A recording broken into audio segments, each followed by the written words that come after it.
De l'intervention du Dr Meinaï, donc c'est elle qui est la hôte de cette rencontre sur le livre. Je vais faire un résumé en français. Rajil Sassoon, donc c'est lui qui va présenter le livre. Je vais parler pendant 10 minutes en arabe et après je vais faire un résumé. Et après on va laisser les questions et les commentaires pour Isabelle en France, parce que c'est eux qui vont lui donner des souvenirs. Et après le questionnaire débat, c'est ça. Donc pour le déroulement, je vais parler pendant 10 minutes sur le livre. Après, on va laisser les amis français parler de leurs commentaires sur le livre, sur les échos en France. Et après, on va laisser les questions. Voilà. Les témoignages des étudiants et des diplômes de français. J'ai parlé des liens des médias, de ces points d'entretien avec les médias, avec les chaînes francophones. J'ai parlé des articles de réflexion pendant et après cette offensive. J'ai parlé de mes poèmes. Et j'ai parlé donc numéro 1 des 5 chapitres de ce. Après, j'ai parlé des conditions d'écriture, comment j'ai pu donc écrire sur les bombes et sur les missiles d'occupation avec des conditions très difficiles, blocus, tout cela, comment j'ai écrit ce livre et ces chroniques. Après, comment avec Laurent Bedouin, donc l'éditeur de Culturité, comment on a pu sortir dans des conditions très difficiles avant les vacances, sortir ce livre. Et c'était le premier livre paru à l'étranger et en France en particulier sur la dernière offensive des terres israéliens. Après, l'importance de ce livre pour changer un peu l'image négative donnée par les médias malheureusement et les politiques sur Gaza.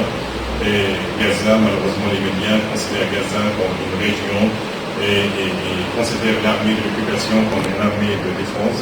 Et donc j'ai beaucoup parlé sur ce sujet. Après, pour l'impact de ce livre sur le public français, je vais laisser les trois présents français et francophones parler de ça.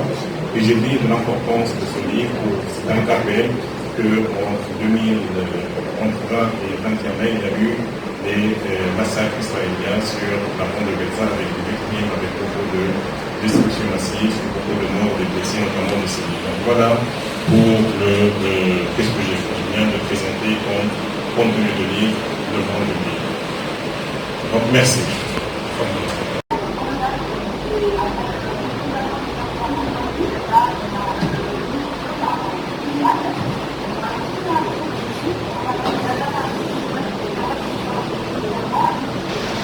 J'ai parti du groupe AFPS, le groupe de solidarité Palestine 95, au niveau de l'association de soutien à la cause palestinienne. Et il a créé le groupe distingué pour les groupes de Palestiniens en France et en Palestine et partout dans le monde.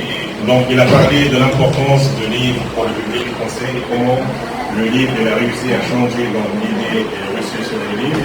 Et aujourd'hui il a commandé 10 livres pour l'offrir à l'université d'Alger, à la bibliothèque d'Alger, à ses amis solidaires. Et il a dit que c'est important de changer ces idées reçues parues dans les médias.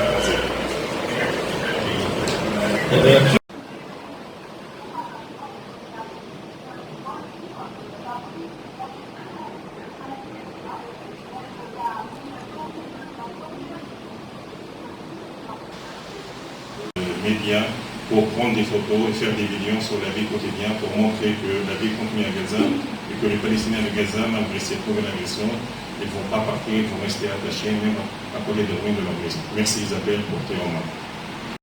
Monsieur Shafiq Tanouri, donc c'est le vice-président de l'Union d'écrivains palestiniens de Gaza, l'Union des écrivains des écrivains palestiniens donc, à Gaza. D'abord, il salue la présence par Zoom des solidaires français et belges et luxembourgeois qui sont avec nous par Zoom. Donc, il a dit l'importance de ce livre de commentaires qui essaie un peu de dénoncer donc, les crimes israéliens contre et surtout pour dénoncer donc, les médias officieux malheureusement qui ont occulté la réalité et qu'ils ont parlé un peu de la point de vue israélien. En dehors de ce qu'elle a dit M. Ziad dans son livre sur la destruction massive, et je pense que l'occupation israélienne il a visé des autres bibliothèques, des maisons d'édition comme la maison d'édition de l'Université Mansour, ils ont visé d'autres librairies, ils ont visé des organisations internationales, l'ONU, ils ont visé la rue Charles de Gaulle. Donc Charles de Gaulle, c'était une rue très connue à Gaza, donc qui était inaugurée par l'ex, qui était le président des Jacques Chirac en 1995 lors de sa visite dans la bande de Gaza.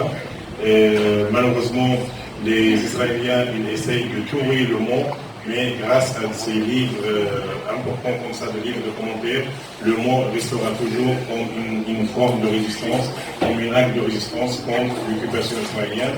Et finalement, je lance un appel pour traduire les œuvres comme ça vers l'arabe, parce que c'est important pour le public palestinien et arabe de connaître ça. Et surtout, je lance un appel à des créations artistiques et littéraires. Je demande à des écrivains palestiniens et étrangers d'écrire, parce que les reportages des médias et les articles vont disparaître, mais les œuvres littéraires vont rester, et surtout quand les œuvres littéraires parlent de la souffrance des Palestiniens pendant et après cette agression israélienne contre la population civile dans la bande de Gaza.